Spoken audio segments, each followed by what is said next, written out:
toba ya kweli.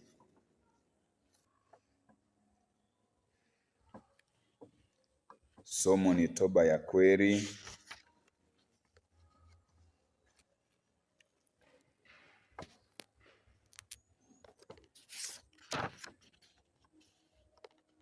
Andiko letu kuu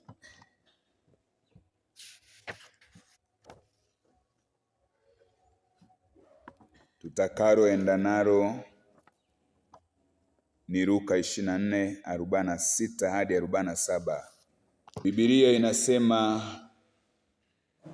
akawaambia, ndivyo ilivyoandikwa kwamba Kristo atateswa. Hebu soma nyuma yangu, sema akawaambia. Ndivyo ilivyoandikwa kwamba Kristo atateswa na kufufuka siku ya tatu,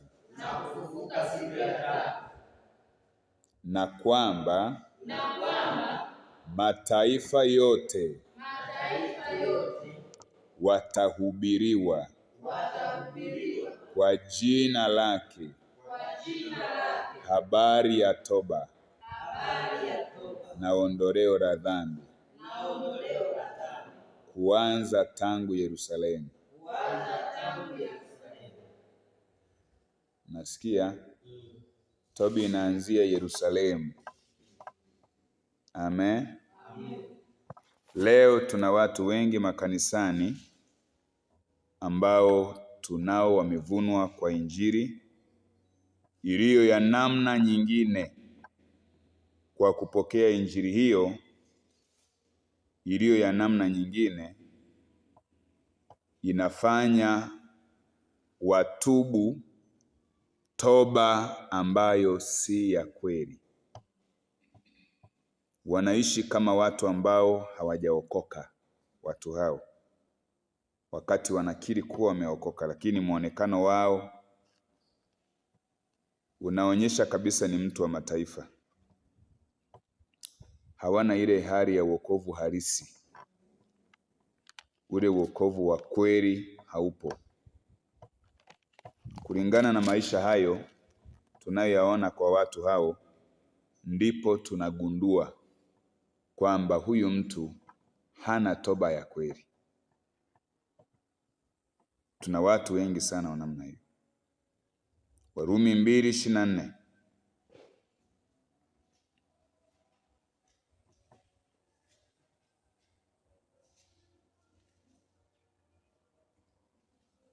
Inaonyesha usipotubu toba ya kweli, Mungu atatukanwa kwa ajili yako na kanisa litatukanwa kwa ajili yako wewe.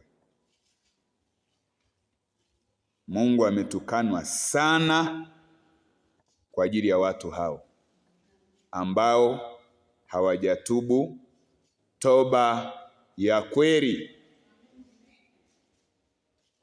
Warumi sura ya 2 mstari wa 24, kwa maana jina la Mungu latukanwa katika mataifa kwa ajili yenu.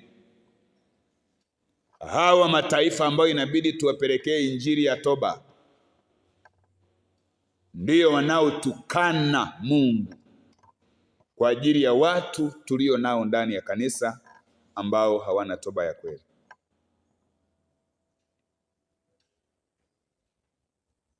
Injili ya kweli ni yenye toba, ya kuambia watu tubuni dhambi.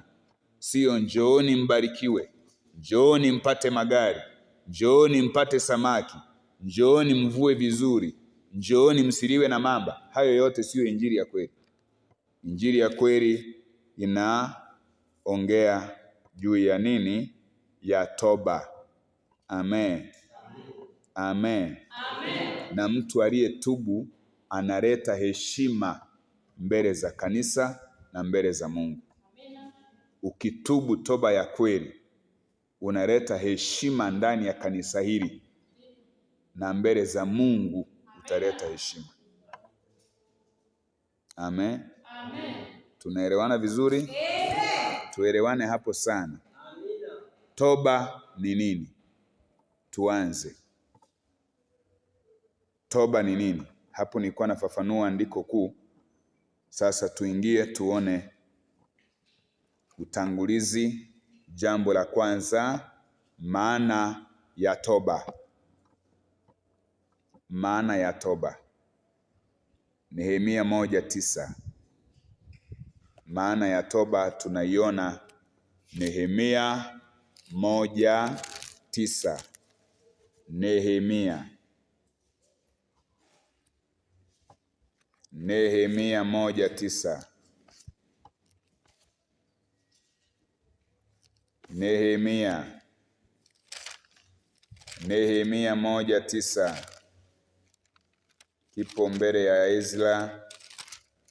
Kama wewe hujui Nehemia iko wapi, usitafute kwenye Agano Jipya. Mambo ya Nyakati, Ezra, Nehemia. Kutoka Nehemia unaingia kitabu gani?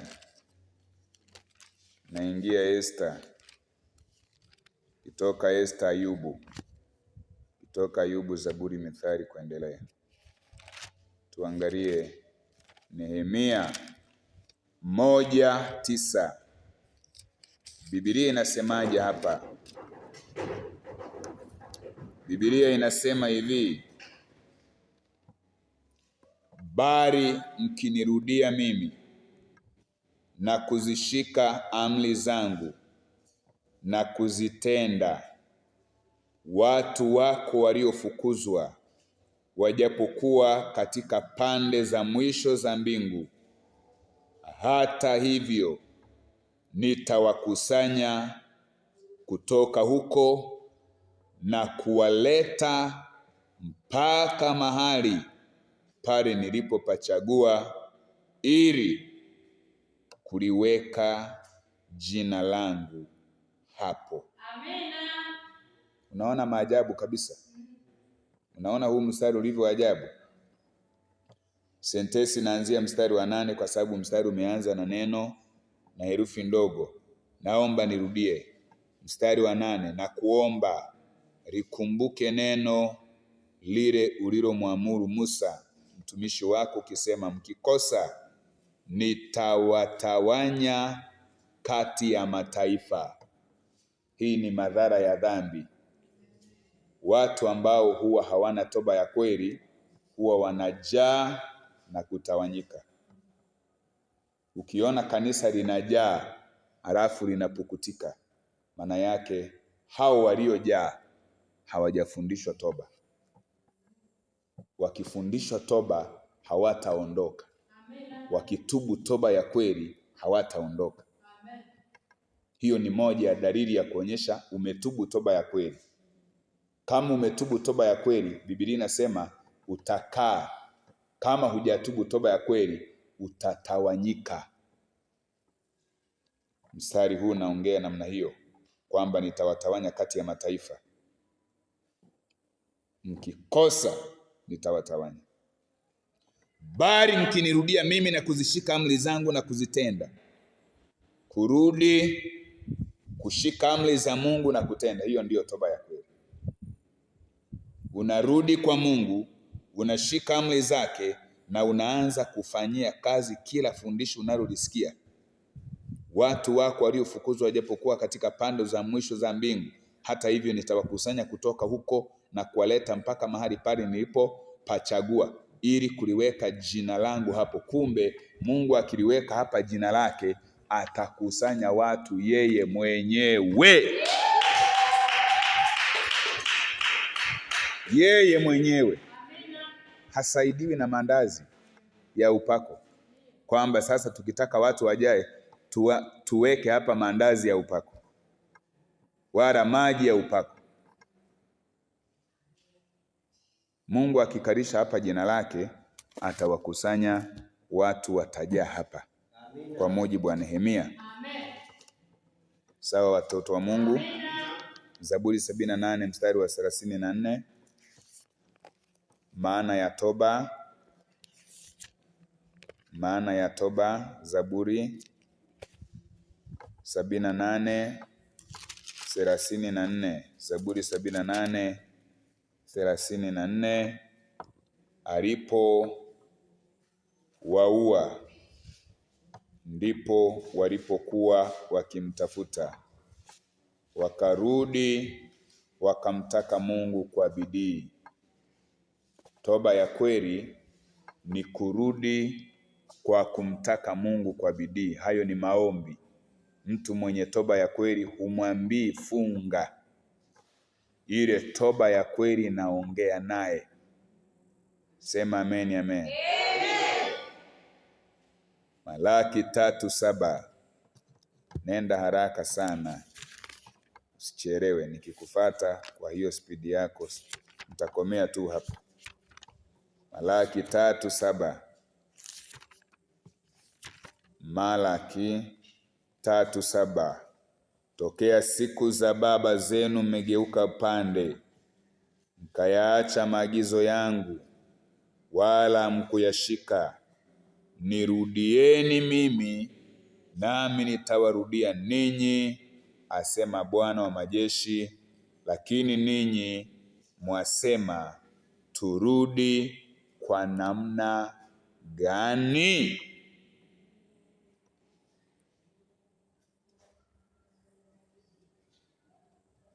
Hawa watu kipindi cha Malaki walishindwa kutubu toba ya kweli, wakashindwa kurudi. Kwa hiyo toba ya kweli ni kurudi kwa Mungu. Hapa inatafsiri kwamba toba ya kweli ni nini? Kurudi kwa Matendo 3:19. Matendo 3:19. Toba ya kweli ni kurudi kwa Mungu. Toba ya kweli ni kurudi kwa Mungu. Matendo 3:19. Tubuni basi mrejee, ili dhambi zenu zifutwe, zipate kuja nyakati za kuburudishwa kwa kuwako kwake Bwana. Toba ya kweli ni kurejea kwa Mungu. Tubuni basi mrejee. Toba ya kweli ni kurejea. Ulikuwa umeondoka kwa Mungu, kama vile umesafiri kutoka hapa kwenda Iringa, unarejea. Amen. Amen. Unatoka Iringa huko, unarejea hapa, unarudi. Hiyo ndiyo toba ya kweli. Amen. Kurudi. Kurudi wapi? Kwa Mungu. Neno hilo linamaanisha nini?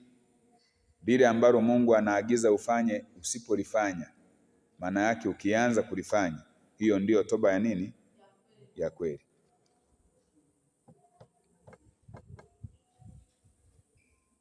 Unapolifanya, hapo ndo umerudi. Mwisho, Matendo 14:15. Maana ya toba. Haya mambo yote ungekuwa unayaandika wewe unanisikiliza.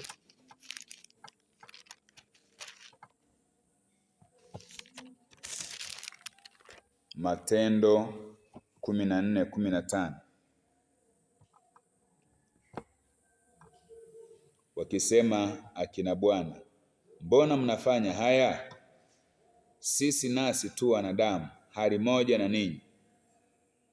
Twawahubiri habari njema ili mgeuke na kuyaacha mambo haya ya ubatili na kumwelekea Mungu aliye hai, aliyeumba mbingu na nchi na habari za vitu vyote vilivyomo. Unaona toba ya kweli hapo? Waliwahubiri wageuke na kuyaacha mambo ya nini? Ya ubatili. Toba ya kweli ni kuyaacha mambo ya dunia. Mambo ya ubatili hapo ni mambo ya dunia. Hiyo ndiyo maana ya toba ya kweli. Hayo yote niliyoongea ndiyo maana ya neno toba ya kweli. Kuacha mambo ya dunia. Hatutakiwi kuona kwako jambo lolote la kidunia. Kuvaa vibaya, kusuka vibaya, kunyoa vibaya, kuongea vibaya, kufanyeje. Hata unavyoongea na watoto wako, jitahidi sana ujue unavyoongea nao. Hata unapowaadhibu, hatuadhibu mtoto sawa sawa na dunia inavyoadhibu mtoto. Watu wa dunia akitaka kuadhibu mtoto anafanyaje? Anampiga na chochote, hata kiti anabeba, hata kigoda.